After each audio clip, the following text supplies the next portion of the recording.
So, a big question I've been meaning to ask you, and you do cover more detail about this on your website, but I'd love to hear your take. And that is, I'm very interested in, contributing creatively to any game that I'm involved in. It's not enough just for me to play. I also like to get involved and to create. I'm sure that's true for many, many people as well. And I noticed there are various routes for people to get involved if they wanted to create, even on a commercial basis.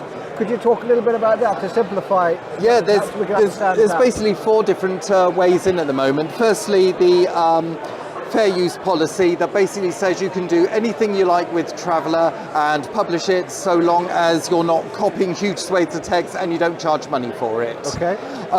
Then you've got the... just before you move on that, so I could, for example, publish that on some platform like Drive-Thru, but as long as I'm not paying, I'm not charging. So it doesn't matter where I put it, as long as I'm not charging. That's it's basically a way you can write for Traveller and you can share your ideas. We're not going to come after you. That's basically what it's there for. The second way is through Drive-Thru. We've got the TAS program, which basically means that if you follow some simple rules, you can publish for using our official Traveller books, and you can charge for it. We've also just added a slight offshoot from that, Classic TAS, which means you can do the same thing with the very first edition of Traveller. What is the deal around that? Is there a split? Is there royalty? How does that work? It's basically between us and Drive-Thru. You'll get 65% of everything that your titles make.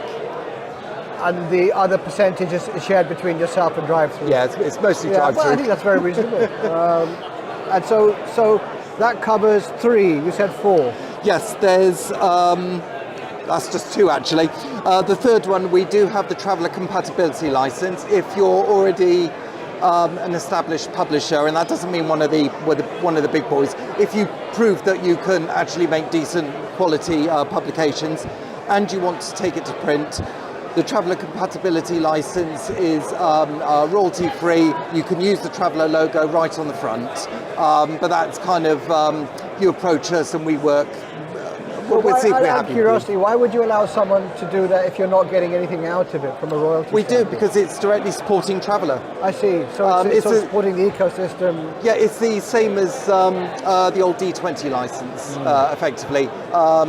Even if somebody took a complete left turn on the D20 license, it was still supporting D&D. That was the point of it. I see. So you're taking a sort of an enlightened self-interest view that this is helping spread the name of Traveller. And... Well, yeah, we started off with D20 license, so we're happy to continue that legacy. That's fine. The fourth way is through JTAS. Every 2 or 3 years, we put out a call. We're going to be doing some more JTAS volumes. We have open call for submissions. That's a way to test your writing for Traveller.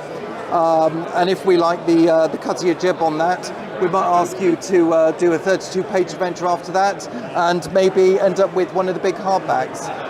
There's a couple of our frontline writers who came up exactly through that route. Brilliant. So, how is this all of the Traveller's Aid Society journal? All the ones out at the moment. Yeah. We've got another 6 volumes in production right now. They should be out maybe second quarter next year.